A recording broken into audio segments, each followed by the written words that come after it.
On this episode of the Procedurally Generated Show, Ethan slings some webs and Tony gets a little muddy. Ethan mentions some of the highlights from Games Done Quick Express that happened over the weekend, and they talk about a few of the biggest news stories of the week.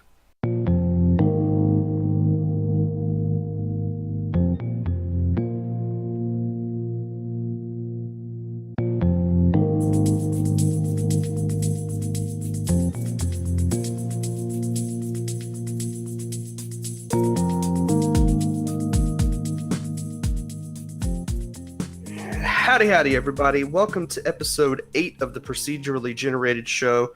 I'm your host, Tony. I can hear Ethan giggling in the background for some reason. Sorry, it's just I have some entertainment stuff that I'm watching at the same time as this recording. You're watching GDQ, aren't you?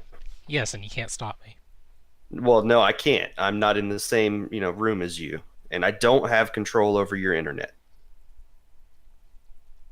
I mean, as long as you're not DDoSing me, that's perfectly fine. Yeah, I don't do that. So, because I'm not a jerk. Good. At least I don't think I am. Maybe I am, I just don't know it. Would you know if you're a jerk? If someone said you were to your face and you believe them, then yes. Okay. Then I don't think I'm a jerk. Okay. I mean, my sister has called me a jerk sometimes. Well, that's like a sister's job, though. Yeah, it is. So yeah, okay, I'm gonna go with not a jerk then. That's fair. All right. Anything else interesting been happening? Other than playing games and watching games being played, no. Anything with No. you? I started a new schedule at work this week. I now have to be at work every day for 11 and a half hours, except for Wednesdays, which I have off now, which is nice. Sounds awesome. It is fantastic. So, but yeah, those days, 11 and a half hours at work is a long day. Yeah, I've done 10-hour work days before at a job, so that way we could have one day off a week. Yep, that's what I'm doing it for. So, it's nice having that day off. I really enjoy it. So, and I get a lot of work done because I'm there for a couple hours by myself. I don't have any interruptions at all, so it's really nice. See, they have the opposite effect on me. Nothing will get done during that time. You just watch GDQ all the time if you could. Oh, uh, for the most part, yeah. There you go. All right. So, well, Ethan, what game do you want to talk about this week? Let's talk about Spider-Man. Man? Okay. Spider-Man, man. I like Spider-Man. The Heist DLC for Marvel's Spider-Man came out this week. This is part 1 of 3 parts, I think. So is Spider-Man the bad guy now? No. Oh. This one, the main point about this is Black Cat shows up, and since you're Spider-Man, you're heavily involved in all her affairs whenever she shows up for businesses in town. Or business in town? We'll go with that, yeah. Okay. And so she's doing a heist, and the mafia is heavily involved in it. And so your new villains to fight, or new trash villains to fight, are just basic mobsters that you see here and there. And they just, over time, get more and more difficult to fight as you get closer and closer to your goal. Okay. Interesting. The DLC brings with it 3 new suits. Okay. I've already forgotten the names of the suits. I know one of them's the UK Spider-Man outfit. Yeah.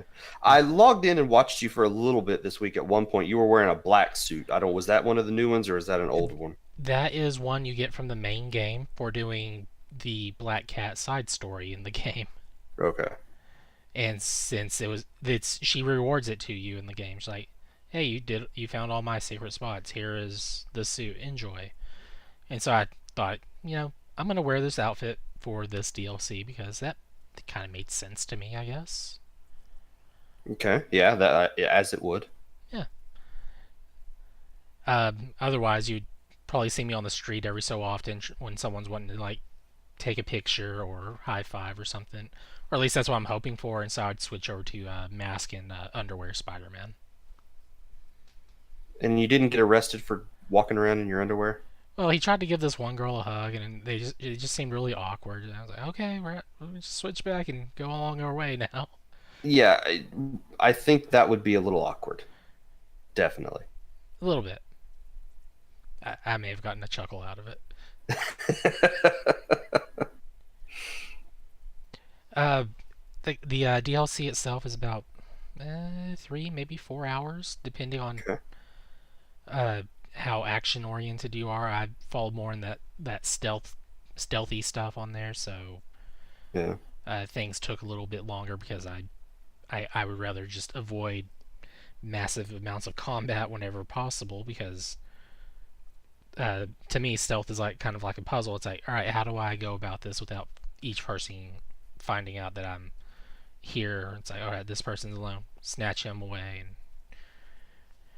Mm. it did introduce a new a mechanic where you got to work with Black Cat for a little bit on there, and all it was she'll target someone, and you get to tell her whenever to attack, and it was also a stealth segment, so Yeah. it really changed nothing because I would have just taken. It actually changed nothing because I ended up just kind of ignoring that after like half the people were gone and just doing all the work myself. Yeah. How much does this DLC cost? I want to say the first one is free, maybe. Really? I think the first one was free, either was free or is free, and then I think I put like 20 or 25 down to get the other two through the the season pass DLC. Okay. You to get to the DLC though, you go into your game, load that up, and then you go into the menus in there and select DLC. So you get to go in with all your equipment and levels maintained. That's nice. So if you had trouble trying to do stuff and get enough of certain kind of coins for suit upgrades and or suits and or upgrades, there we go. This offers more of those to do as well, so you can get more of the tokens, not coins, tokens. So Yeah. that way you can get said equipment. So yeah, that I I look forward to episode 2 when that comes out. There you go. So what is this you've been playing, Tony? I've been playing some DLC too for a game this week. The new expansion for MudRunner Spin Tires came out on the PS4 this week. Do you know what this game is at all? MudRunner Spin Tires. I'm gonna guess it's a fighting game about cars in mud, Well, there are cars and mud, but it is and not a they fighting and game. they fight for first place by driving. There's some driving. There's no racing though. Oh, No racing, no fighting. No, basically it's an off-road sandbox essentially, hmm. where you're dropped into a map and you have access to basically the whole thing as long as you can get there. Um, because it is very muddy, as the name suggests. I've talked about it on the Oki cast before. How I've really enjoyed playing the game, uh, but the expansion for the American Wilds came out this week, and it adds two maps in the United States. Oh, Right off the top of my head, I can't remember exactly where they're at. But it adds two maps and a few vehicles, including like a Ford F-150, a Chevy Blazer. I think there's a Hummer and a bunch of big utility vehicles. anything that can really go off road. Basically, yes. And you basically just drive around. There are missions like you have to get to specific places, or you'll have to hook up trailers and go to a lumber mill, pick up some lumber, and bring it back to another place. and do things like that. And you have to keep track of how much gas you have. You have to, because if you run out of gas, you're out of luck. I mean, you can, if you've unlocked the vehicles that will allow you to transport gas from to another, you could switch that vehicle and drive real time to find where your truck is that has run out of gas, refill it, and continue the mission. Hmm. Um, Damage is a big thing, so you have to take into account any damage your vehicle is taking. So if you take too much, your vehicle basically just shuts down, the engine won't turn back on. And you have to find a repair vehicle to go Gosh, and repair your truck. So it's just like real life. it is. It's very, very in depth in terms of the types of mechanics that you can have. You have winches on your truck, so if you're stuck in a place, but you can attach a winch to a tree to maybe help pull you out of that place, you can get yourself unstuck. Yeah, but then you gotta look out for those dinosaurs that spit the black stuff. That is true. I haven't run into any of those, thankfully. They're out there somewhere, though. I know they are. I know. Um, Just waiting to pounce any moment. so I will make sure to drive the other direction when I do run into them, because I don't like to be blinded. It's a Jurassic Park reference for anyone curious why I bring that up. I like to be able to see. So yeah, the vehicles are really cool. I like this because the base game, most of the vehicles are really big. They're kind of hard to use. These give you some of the smaller vehicles, some that I have driven off road, so I know kind of how they work, and they work pretty closely to real life in the game. I mean, it's not perfect, but if it looks like a place you could get to in a real truck, you probably can get there in the game. And if you can't in the game, then you're not doing it right. That may be true as well. I have flipped my truck plenty of times in that game trying to get to places. One time I rolled a lot. Uphill of all things. It was weird. It was weird. I don't remember turning the gravity off, but that happened. So no, it's really, really cool. If you like just sandbox type games where there's not a lot telling you what to do, but there are things to do, if in that vein of like Minecraft or something like that. It's a really interesting game, especially if you like off-roading and you don't necessarily have the ability to get there, to get to places where you can go off-roading in real life. I'm going to try to stream some of it this week, maybe 1 or 2 nights, so people can kind of see what the game's all about. One of the first things I did was went and tried to find the Ford F-150, because that's the one truck I really wanted to drive when they announced this. You know, being in Texas, I see those everywhere. Yeah. That I can understand that. Oklahoma is the same way. I think it is the state vehicle of Oklahoma. And Texas. So, like even the cops in Texas drive Ford F-150s. So, I forget if my dad had a Ford when he was a state trooper, and that was his truck. Yeah, we'll worry about that later. And they don't just drive regular SUVs and trucks. They drive like these super powered off-roading machines. So that's what I've been playing, though. Really, really enjoying this. Getting to play around with some vehicles that I'm more familiar with compared to the ones in the base game. So cool. Let's take a quick break, though. We'll come back and we'll talk about some of the news.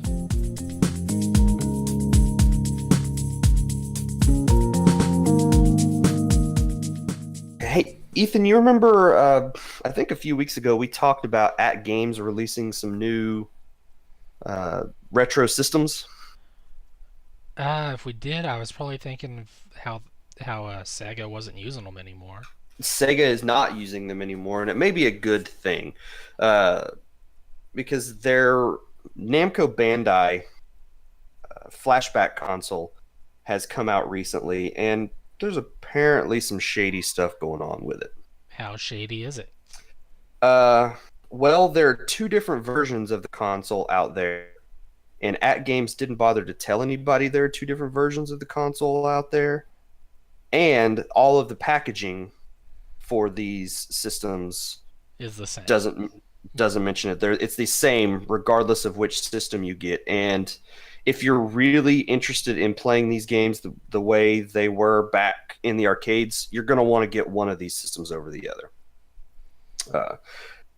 Some reviews came out for these systems recently, and a couple of YouTubers found out that their systems are not the same. If you go to Walmart and you get the Namco Bandai Flashback from Walmart, you're getting a version of that system that does not use the arcade ROMs, but uses NES ROMs instead. And as we know, the NES ROMs were the scaled down versions of the arcade ROMs. Mm-hmm. So, Pac-Man, Galaga, all the other games that are on there. If you were expecting the arcade versions, which is what the packaging shows, and you go to Walmart and you boot that up, you are not getting those versions of the games in that system. I wonder how something like that happens. That's a very good question. I know somebody on Twitter asked them about them, and At Games responded that the initial run had the NES ROMs, but that second runs and subsequent runs... Initial had the arcade. Oh, the initial ones had the arcade, and then subsequent ones would have the NES ROMs? Man, even I'm confused now. The review copies had the arcade ones, and I think what they say, like a change or something for the last minute change was to go with the other ones or something. Yeah, that's what it was. But regardless, if you're getting the system from Walmart, you're not getting what is on the package. So that would technically be false advertisements? It very well could if someone tried to push them on it. But if anybody mentions it on Twitter, they get blocked by At Games. Well, that's not doing them any good. So, yeah, if you try to call them on it, they're just going to block you and ignore you, basically. Well, so keep your receipt, return the item, and say, hey, this is falsely advertised or whatever. It's not what you're expecting. So I would, if you're interested in that, I would not get that from Walmart. There are tons of ways to play these games at this point. It might not even just be Walmart. It might be like all of them. I don't think there's any confirmation which on there, isn't it? Most of the people that I had seen said if you get it from Walmart, it seemed to be the Walmart exclusive because the systems that were going to Walmart were exclusive to Walmart stores. I think there was one ROM on them that was different. And you could only get that while you were at Walmart. That's weird. So. Okay, so yeah, the Walmart exclusive one is the broken one. Got it. Is the inferior, not broken, the inferior. There we go. The official response from At Games is that all the store versions are the ones with the NES ROMs and are not at all what was advertised. At Games' justification was that the arcade version had a hardware issue and that they had a backup plan to launch the device with NES ROMs instead, without telling anybody and without changing the package. And then they block you on Twitter. Yeah, so At Games, they are the company that is responsible for those Sega flashback systems, which there have been numerous versions of those, and they've never been very good systems. They were never accurate. So, it would be like inferior sound, inferior versions. It just bad times all around. So, if you are interested in this, do not get it from Walmart. Order it online. Or maybe just look for better ways to play these games. Or wait till they have their PR mess cleared up and then go and try to find one.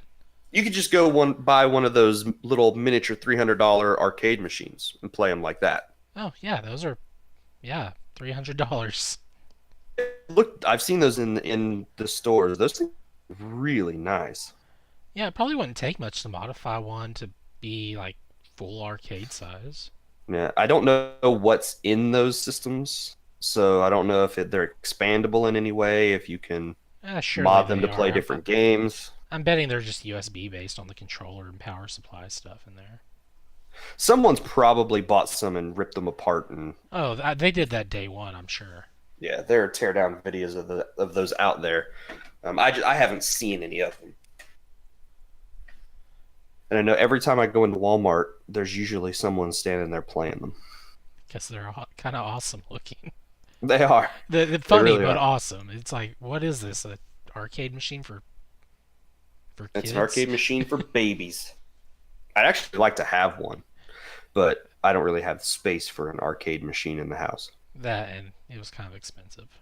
Yeah, And so you have a Pi. You can turn that into an arcade.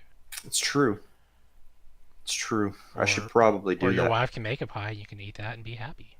Oh man, I would love a pumpkin pie right about now. It's the time of year for it. I know, I know, I know. Uh, you remember a game Hellgate London? I do. I haven't actually played this. I remember my brother played this a bunch when it came out originally back on the PC. Uh, the developers, The developer was Flagship Studios, and the publisher flagship was studio.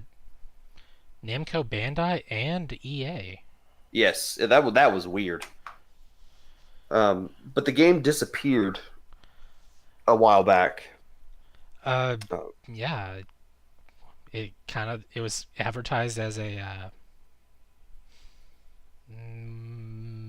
Diablo third-person shooter sort of thing. yeah, it seemed like a really interesting concept. I think my brother, I seem to remember him not liking the game a ton. It had some issues, but like the idea was there. But it disappeared for a while, and then it got picked up by a Chinese publisher Uh, Hambit Soft. for the Chinese market, and they made it a I think that was. I think it's Korean. Korean. Okay, Let me double check on that one. Yeah, South Korea. Got it. okay, Yeah, I do recall the game had a re-release in 2000. What, 7? Wait, what game? What? Okay, the game came out in 2007, and there was a re-release probably I want to say 7 years ago. 'Cause, like the game didn't have a long shelf life over here in no, the it was U.S. not it was not around for very long at all in the States. It had a re-release. It was free to play, and it was a massively overhauled. Like it was like, okay, I own the original on PC. I installed that, and I installed the new version that was free to play. Yeah, Just comparing the graphics, and this is on my old crappy PC that before I replaced it. And it was like night and day difference between just the character models. Just really. the face alone was like the base game was just horrid. It was disgusting looking at the faces on there. It was like it was like it was like a PS1 game ported to PS2 early on. Wow. Whereas the other one was like, all right, this is a PS2 game for the PS2. Yeah. But it was picked up by the Korean developer. It was released in the Korean market again. We didn't have it here in any way. Yeah. That's about to change though, Oh. because the game will be coming back to Steam here pretty soon. That sounds really awesome. I might give this a shot. I wonder if it'll recognize all of your stuff. Oh, it totally won't. So, This, the, like the server information, the money you paid to be like I'm a subscribing member. I don't know what it was called for that game, but I'm sure that was like money that's been taken and run off with, and those servers are all yeah. dead. Yeah, so it is expected to hit Steam on the 15th of November. T3 Entertainment is doing the development work, and Handbit Soft is doing the publishing. Cool. Uh, the Handbit Studios bought the or got the IP from Flagship Studios back in 2010 and launched it as a free-to-play game in 2011. That would be 7 years ago. I almost guessed it correctly. You did. And the game will be coming back here pretty soon, just in a couple weeks, with some optimized scenario and premium items. So it looks like there will be some free-to-play stuff. It looks like it's going to include some of the the Korean only locations of the game as well. Really? Yep. The question is going to be, are people going to care about it this time around? If it's on Steam, probably. A So little bit, at least. it'll definitely get some looks early on. The question is going to be how long can it One of survive the after? the problems that people are having right now is it's being marketed as single player, Yeah. and it is a single player game, but it was made for multiplayer. Hmm. So So hopefully it's going to have the multiplayer. It's just you only play yourself on there, or your character is, I'm hoping, what they mean, or maybe they didn't know how to label it. I don't know. yeah. Hopefully So we'll I mean, find out. the concept of the game is interesting. A third-person shooter that relies heavily on that Diablo style loot system. In the randomization and all that too. So yeah, I mean, it has some vibes of like a Borderlands game as far as the amount of loot that you get and the types of loot you get. So I'm interested. I won't be able to check it out. I don't play a lot of games on the PC, but I know you're interested in this, and I'm sure my brother's going to pick this up when it comes out. But yeah, Hellgate. I'm hoping it's still free to play and just pops onto Steam and it's like, here you go. Yeah. So, well, you'll find out in a couple weeks. Yay! So, you interested in playing Resident Evil on the Switch? You know, no, I'm really not. No. Well, then this Mm. this next news story is not for you then, because Capcom announced that they're bringing 3 Resident Evil games to the Switch in 2019. Are any of them new? No. That's why I'm not interested. The original Resident Evil Zero, and can you guess the last one? It's got to be RE4. Yeah, it is. I mean, Uh, you can't just start re-releasing Resident Evil on a system without number 4 being part of that lineup. that's true. I wonder if we'll get 5 and 6 on the Switch at some point. Like if those games run on the 360 and the PS3, I can see 5 getting on Switch. 6, it is more of a question of who would want it. what are you talking about? It has Have, like a have you creepy ever virus giraffe on the cover. have you ever played RE6? No, It, are you it, kidding me? the only reason I even played 6 is because I talked to Stuart into playing the co-op with me. Yeah. It The was only it was bad. the only RE games I've played are 4, which I never finished. And the games on the DS, the 3DS, the Revelations games. I'm surprised 4 hasn't been on 3DS. Oh, just give Capcom a chance. They'll put it out there. No, it probably won't come to the 3DS, but Dear no, Capcom, please release this on 3DS. uh, like 4, I might go back and play at some point. I don't really play the Resident Evil games; they're not my kind of thing. I don't like you know survival horror games. Um, As Shelby would say, Chicken Boo. yeah, that's me. I did watch the last Resident Evil movie last night. I own all of those. I like the Resident Evil movies. Don't judge me. I know you are. Uh, so, That's why I was uh, giggling at the start. Still, yeah, but no, I I said it don't. was because of the GDQ run, but we know. Yeah, it's because we were talking about Resident Evil before the show, and you've been judging me ever since.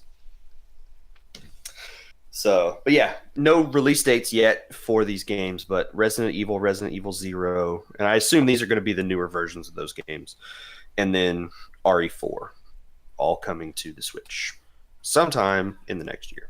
Cool. You know, out of those three, Zero's the only one I have not played. Really? Yeah. Well, now's the perfect time to play it. Eh. Sounds like a lot of work. I don't know. Nah, it won't be that much, would it? Eh. So, So then we mentioned at the beginning of the show that you've been watching GDQ because you watch like every minute of a GDQ. yeah, I haven't stopped watching this entire time while we've been podcasting. I'm sure you haven't. So, what are some of the more interesting things that you've seen so far? One of the things I was hoping was going to happen, we found out this is not what we thought it was. Was Resident, not Resident. I've got Resident Evil in the brain now. Mega Man 9 and 10. We thought they were going to be played at the same time, but that wasn't. It was labeled as Mega Man 9 versus 10. And it was just, what does that mean? I don't know. And that turned out just to be a bid war. Okay. Which one won? Which,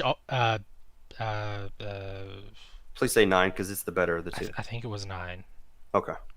I think. I was at, I think I was at, yeah, I was at work still when that happened. Yeah.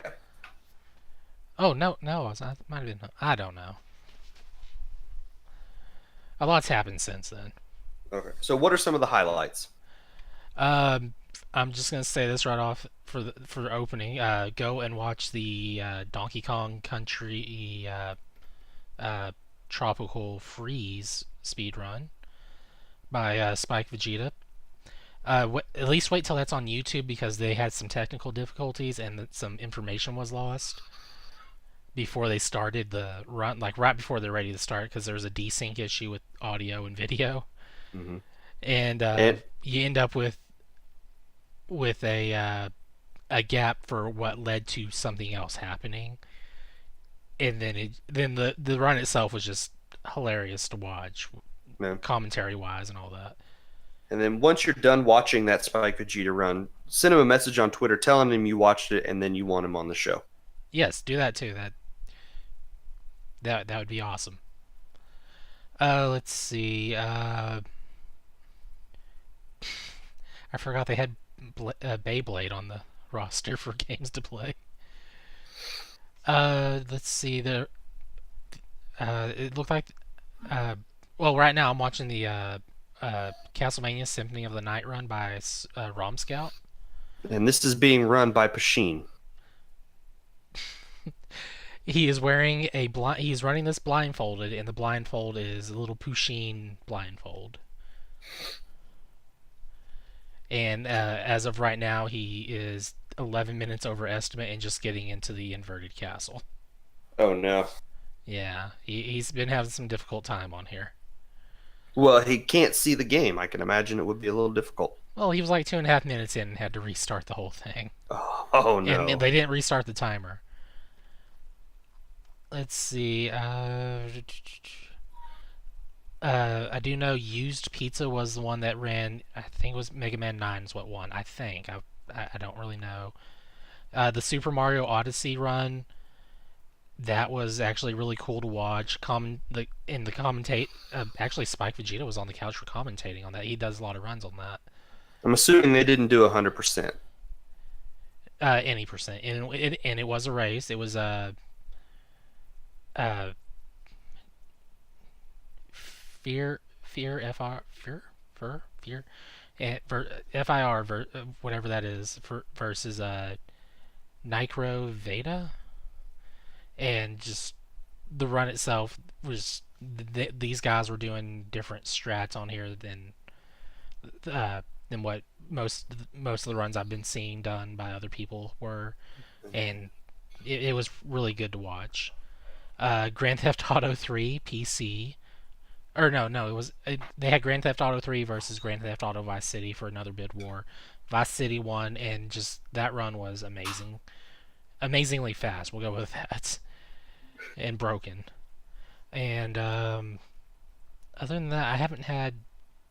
I've had the stream on all day, but I haven't really paid attention to anything. Yeah. Like the Mega Man 5 race was. It was on. I don't really remember anything spectacular happening on there, but I mean, it was still quickly done, and just I kind of pick my games on there for what's interesting to see and all Yeah. that. Well, cool. It looks like Dark Souls 3 will be up after uh, the Castlevania run here, so that should be So, cool. how much money have they raised? As of this moment, if the okay, $56,547. It's And not too bad. this is only a 3 day event, and uh, that's uh, being that's part of like that's going to 10 different charities. Yeah. So, Yeah, well, there you go.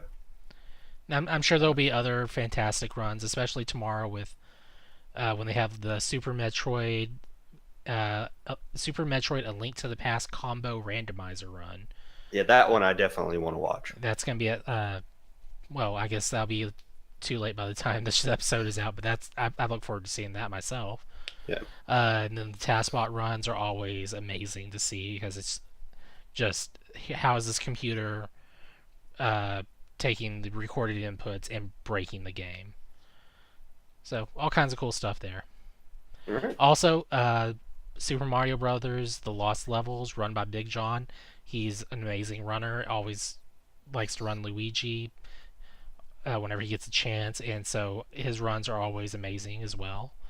So that'll be one of the runs that to look forward to as well. Nice. Okay, well there you go. That's some of the highlights from this little mini GDQ that's been going on. Uh, let's move on now, though. That's the end of the news. So let's move on to listener feedback. And our first one this week comes from Lang via Twitter, who wants to know if you had to do a family/group cosplay/Halloween costume, what would you do? I don't. If I had to, I'd go something easy like where me and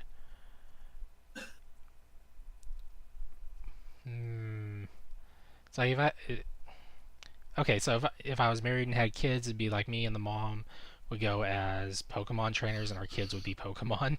Nice. But I don't really I don't put too much thought into this stuff, and Yeah. nor have I gone trick or treating since like sometime in grade school. So Yeah, I couldn't tell you the last time I dressed up for Halloween. yeah, No, we talk all the time though about what kind of group costumes will we want to do. You know, Mario characters. I would have to be Luigi, obviously. Um, we've there, talked about there different was Doctor Who characters. yeah, and there was that time me and Izzy went to Tokyo and Tulsa, and we went as the Typing of the Dead Agents Summer Yeah. Edition, and I'm really glad we went as Summer Edition because it was ungodly hot. Yeah, Oklahoma in the middle of the summer is insanely hot. It was like walking through the across the street in through the tunnel thing that connects the hotel to the conference center for the event, and you go from air conditioning to no air conditioning to air conditioning, and you're just dripping in sweat. It was bad. Yeah. Yeah. So there you go. And then our last one comes from Cole via Facebook, who says, "You're given a time machine and can go back and save one game that got canceled. What game do you save and why?" Hmm. The first game that came to my mind almost immediately, and it was Star Wars 1313. That's yeah. That was a game that was being made. It was, and it sounded awesome. I'll never get to see it. So that would be my choice. That was the first thing that came to my mind. I really should have looked this one up before we started. Let's. I don't know if this would be a good choice for me to save, but I would want to save probably one of the incarnations of the Sonic the Hedgehog game for either Sega Saturn or Sega CD, somewhere in there. There was a, I think it was Sega Saturn. There was Yeah. there's like so many different versions. Like there's the one that uses like this fisheye lens thing, and you can go left and right, forward and backwards in this environment, but it's like you're still on a 2D plane the whole time or something. And then there's like one where it was like there's like one level, and it's like a predecessor to, or at least what would lead to Sonic Adventure eventually at some point, maybe. Which system was that Zelda demo that came? Was that right before Breath of the Wild, Oh, that one. That was I think that or was was game. that I think that Twilight was. Princess? I think GameCube was coming out soon-ish, and it was Twilight Princess. Okay, because I mean, there's But there's the I want. Space World demo. Yeah, but I want to say we ended up getting at the time, I think the code name was Zelda, but it turned out to be Wind Waker Yeah, but then instead. there was that other one that was I want to say was right before the Wii U, maybe, that was looked like the RE4 style thing, the super realistic Zelda game with the giant spider. Oh, that was. I think that was right before Wii U.